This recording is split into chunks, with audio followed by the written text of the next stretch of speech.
Yan mga sir, ito Toyota Fortuner. Ang issue nito mga sir, yung sa panel gauge ni sir, yung fuel gauge ni sir. Hindi alam ni sir kung tunay pa ba yung reading niyan o hindi na, kasi na-experience sila ni sir na na tumirik na sa daan kasi nga umasa sila na may laman pa. Yung reading kasi nasa kalahati, pero nung binuksan nila yung tangke, wala na palang laman nung na-experience silang tumirik. Yan, kaya dito dinala ni sir para ipagawa. Yan, gawin natin to mga sir, taga Mindoro pa sila ni sir.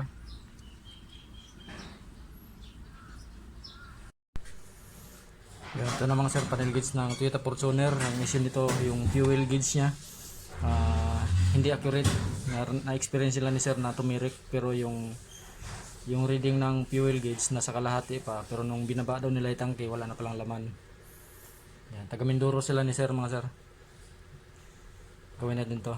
Bali yung reading kanina mga sir, after ko tanggalin to, nandito sa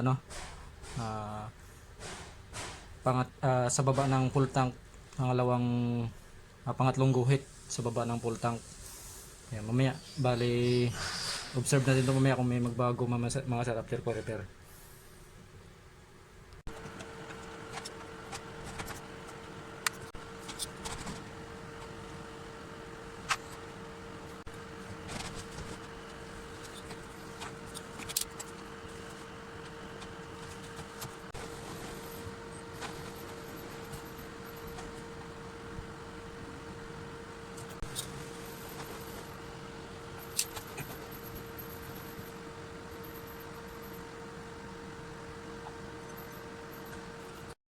Yun, okay na to mga sir. After repair, kabit na natin to sa unit para ma-observe natin kung may nagbago na dun sa fuel reading, sa fuel gauge nya.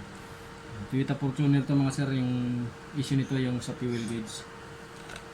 Hindi tama yung reading, kaya na-experience ng may-ari na tumirik kasi nga umasa sila na may gas pa kasi kalahati pa sa gauge.